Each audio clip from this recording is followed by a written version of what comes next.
Hello, hope you are doing well. Today I'm going to talk about STRIDE, which is a concept in cybersecurity. S in STRIDE stands for spoofing, T for tampering, R for repudiation, I for information technology, D denial of service, and elevation of privileges as E.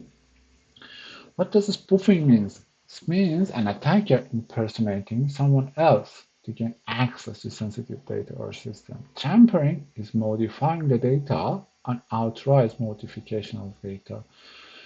Repudiation means an attacker denied they perform a particular action on the data or system and not being able to trace those events or those modifications back to the user. Information disclosure means attacker accessing sensitive information. Denial of service means keeping a system busy or a service busy so it cannot respond to other requests which comes to the picture. Elevation of privileges means they have access to the system.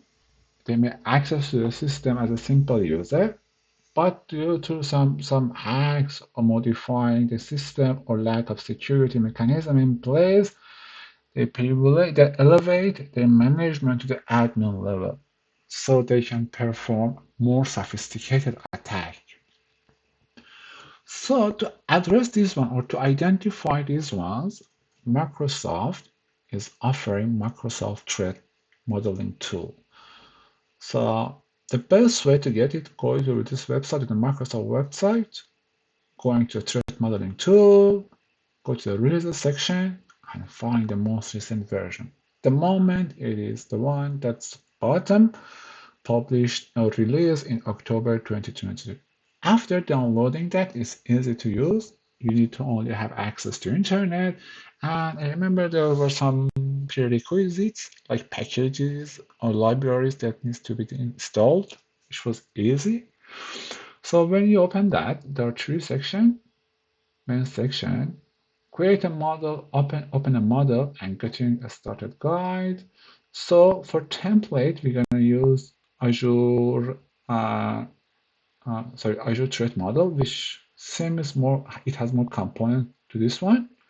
But you can try either of and see which one, which environment is the closest to one that you need. So this one, I selected that one and create a model. So on the right side of the screen, I see some main component. It doesn't have all the resources or components which are available, so we're gonna pick the closest one. The other important thing that we need to know is in the view, there are two sections, two tabs, design view and analysis view. We are mainly working with the design view when we want to put the component on the canvas, and when we want to see the result, we use the analysis view. So let's put some component there. So we are building a website that only some user, only authenticated user to the intro ID are going to have access to. This web application retrieves some data from maybe Azure Storage. So I'm going to put Azure Storage here. The secret and credential are going to be stored in the Azure Key Vault, not in the code. We put the browser Key Vault here. We're gonna use, what do we have here? What else do we have? We're gonna use Azure AD or app services, app registration for authentication and token management. And we're gonna have Azure Traffic Manager, the beginning and the end, so as a front, as a front services, publicly available. And we're gonna have as a service, as an app service, we can have Kubernetes, we can have VM, which are hosting an IIS, or we're gonna use Azure App Service, container apps. So all are similar to each other. In this context, we're gonna use Azure App Service. So we're gonna establish some connection between them.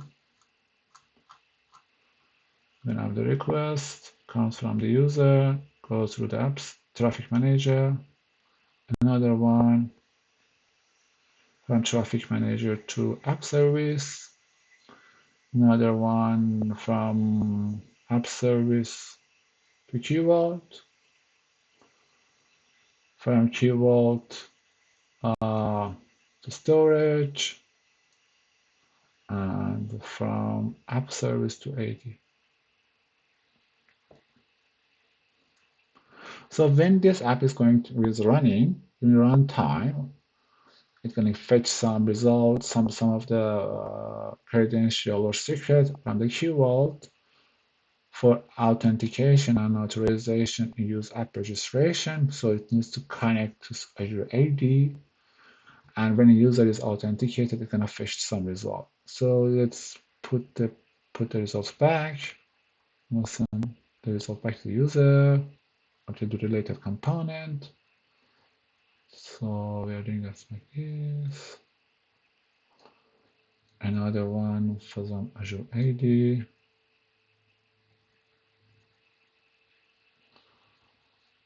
Two more.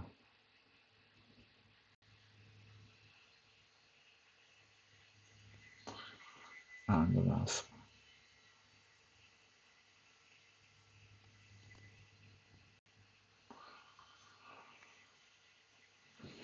So where we are hosting these, we are hosting these in Azure. So we need one of these boundaries.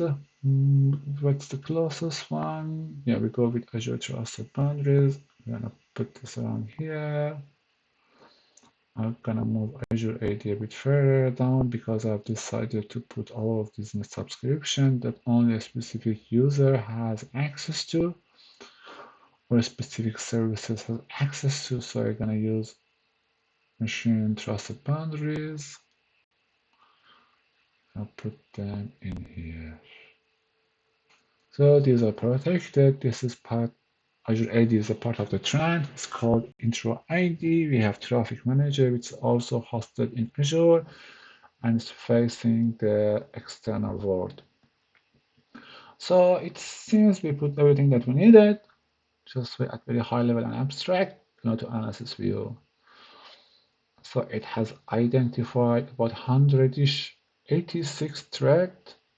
So by clicking on each of these threads, we can see what is the content of the thread, what are the mitigation way, what are the possible mitigation way, and how is related, what's the relation with the diagram that you put here.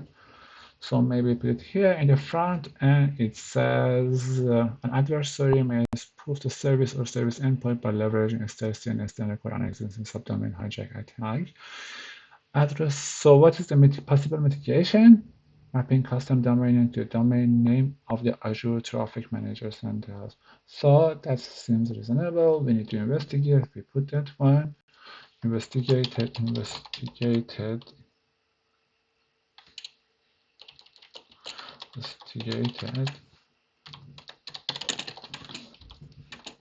by network. By network team. Nice. Denial of service. Yeah, it's possible that a person will start attacking or maybe using attacking this traffic manager. So we need to have a kind of IP filtering in place, which is part of the firewall. We may need SAME, which is security information and event management in Azure. It's very smart. It's an intelligence system. So we're going to use SAME and firewall and DDoS protection. OS protection will be added. We're gonna mark it as mitigated. So there are some points regarding elevation of the privileges. With majority of these privileges, like this one, let's see. An adversary may gain long-term person access to related resource through the comprise of an application identity. A store secret in secret storage solution where passive rotate secret on regular cadence. use managed service identity to, yes, so we're gonna, as we addressed, we're gonna have managed service identity, RBAC, and yeah, RBAC in place. We're gonna use privilege identity management, which actually elevate a user privileges for a specific time, and then remove it to time based. It can be time based or location based. We can set conditional access there. So we're gonna have managed service identity, RBAC, PIM, and MFA in place. Will be in place. So we are considering all of these ones. So it's gonna be mitigated. Great. So we have added some of these ones. We are addressing some of these ones. Gonna be documented. We can export it as a CSV. Let's save it this one, version 2. And as demonstrated, our description, the description of the mitigation approaches that we provided is located here. To be investigated by networking, SAME and firewall DDoS is going to be added, managed services. So we can have a keep record of this one for the future or pass them to the related team to investigate or be implemented. Yeah, this is an interesting topic. This is an interesting tool. Hope you have enjoyed this tutorial. And if you have any questions, let me know. Of course, if I can answer them.